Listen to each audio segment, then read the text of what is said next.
दूसरा सूत्र जो सक्सेस का है, सफलता का है, कामयाबी का है, वो ये है कि जब आप ये जान जाएं कि मेरे जीवन का लक्ष्य क्या है, मेरे जीवन का गोल क्या है और जिसके प्रति मैं बड़ा पैशनेट हूं, अब उसको अचीव करने के लिए दूसरी लेवल की अवेयरनेस चाहिए कि मेरे अंदर ऐसी क्या कमियां हैं जो उस गोल को, उस ऑब्जेक्टिव को, उस टारगेट को, उस आइडिया को अचीव करने के लिए बाधक हो सकती हैं।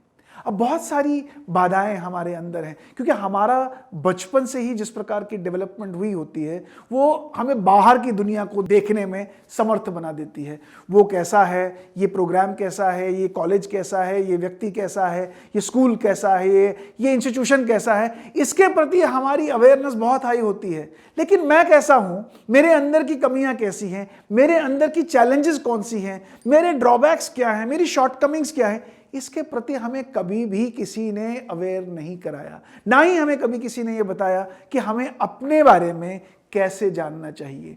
जो दूसरा सूत्र मैं आपको बताने वाला हूं वो ये है कि हर एक व्यक्ति को जब अपना गोल सामने उसने आइडेंटिफाई कर लिया, दूसरा इंपॉर्टेंट जो सूत्र है वो ये जाने कि वो उसके अंदर कि ऐसी कौन सी कमियां हैं जो उस गोल को अचीव करने में बाधा डाल सकती हैं। विभिन्न प्रकार के बाधाएं हैं। एक बहुत बड़ी बाधा है, हमें अपने बारे में पता ही नहीं होता कि हमें क्रोध कब आता है, हम खुश कब होते हैं, हम किसी के प्रति जेलस कब होते हैं, हमें ईर्ष्या कब आती है, क्यों आती है। ये बहुत बड़े बाधक हैं जीवन में किसी भी सक्सेस को पाने के लिए। मैं आपको एक उदाहरण दूंगा। एक कंपनी में दो मित्र थे। ये दोनों मित्र एक ही कॉलेज में पढ़े, एक ही यूनिवर्सिटी में पढ़े, एक ही कोर्स सब्जेक्ट को उन्होंने पढ़ाई की और पढ़ाई करने के पश्चात एक ही कंपनी में, एक ही डिपार्टमेंट में इनको नौकरी मिली और दोनों मार्केटिंग विभाग में थे। और कुछ वर्षों बाद उन दो में से एक का नाम राम था, एक का नाम श्याम था। राम को प्रमोट कर दिया गया और जब राम को प्रमोट किया गया तो श्याम बहुत दुखी हुआ क्योंकि श्याम को प्रमोट नहीं किया गया था और श्याम अंदर ही अंदर इस भावना से ग्रस्त हो गया था और उसका उसकी जो जेलसी थी राम के प्रति वो बहुत ज़्यादा बढ़ने लगी। उसका क्रोध भी बहुत ज़्यादा अंदर ही अंदर से बढ़ने लगा था क्योंकि उसे ऐसा लग रहा था कि इस कंपनी में, इस संस्था में शायद अच्छे लोगों की रिकॉग्निशन नहीं होती और वो ये सोच ही रहा था कि मैं अब इस कंपनी से इस्तीफा दूंगा। लेकिन तभी उसके मन में आया कि मैं अपने मैनेजर से जाके बात करूं।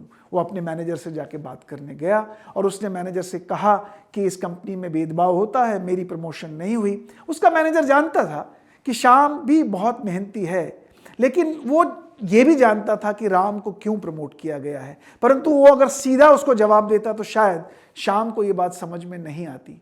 उसने राम और श्याम दोनों को कहा, अपने ऑफिस में बुलाया और कहा कि मैं तुम दोनों को एक बहुत बड़ी असाइनमेंट दे रहा हूं। और दोनों को वो कंपनी जो थी वो जूता बनाती थी। उसने उन दोनों को एक देश के बारे में कहा कि आप दोनों को इस देश में, एक को पूर्वी भाग में भेजा, एक को पश्चिमी भाग में भेजा और कहा कि आप इस देश में जाएं और देखें कि हमारी कंपनी इस देश में जूते कैसे बेच सकती है। दोनों को उस देश में जाने की अनुमति मिली, दोनों उस देश में चले गए। 10-15 दिन बाद दोनों जब वापस लौटे तो वो दोनों अपने मैनेजर के पास पहुंचे और सबसे पहले उनके मैनेजर ने श्याम से कहा, आप बताएं आपके पास क्या रिपोर्ट है। तो श्याम ने अपनी रिपोर्ट खोली और कहा, मैंने इस पूरे भाग का सर्वे किया और पाया यहाँ तो कोई भी जूता पहनता नहीं, इसलिए मेरा मानना ये है कि हमें इस क्षेत्र में जूता बेचने का कोई कार्य नहीं करना चाहिए। और उसने अपनी रिपोर्ट वहाँ ख़त्म कर दी। उसके बाद मैनेजर ने राम से कहा कि अब आप अपनी रिपोर्ट प्रेजेंट करें। तो राम ने अपनी रिपोर्ट प्रेजेंट की और राम ने जब रिपोर्ट प्रेजेंट की उसने भी यही बात कही कि मैंने इस पूरे क्षेत्र का निरीक्षण किया और पाया यहाँ कोई जूता नहीं पहनता, परंतु मैंने इसके बाद लोगों से सर्वे किया।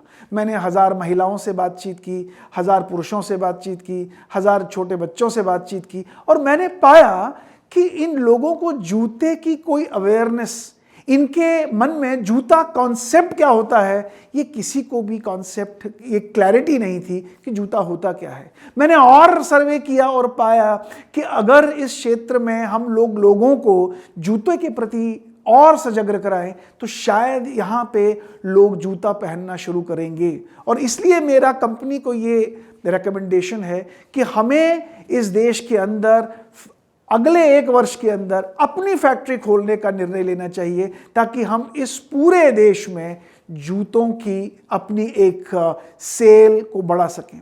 ये देख के शाम को ये बात समझ में आ गई कि राम में और उसमें किस प्रकार की डिफरेंशिएशन थी सोच में।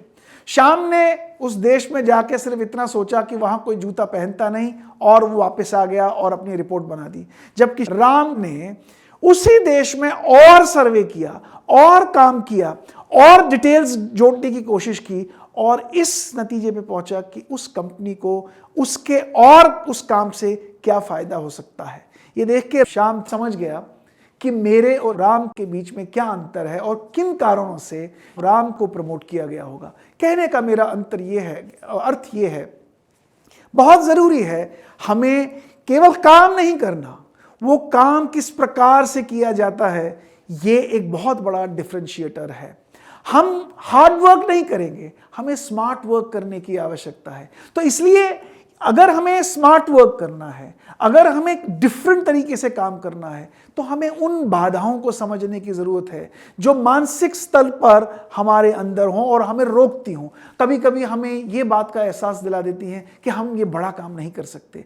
कभी कभी हमें ऐसा लगता है कि मैं इस काम के लिए नहीं बना हूँ, ये बहुत मुश्किल काम है, ये मेरे से होगा नहीं, शायद मैं इसके लायक नहीं हूँ।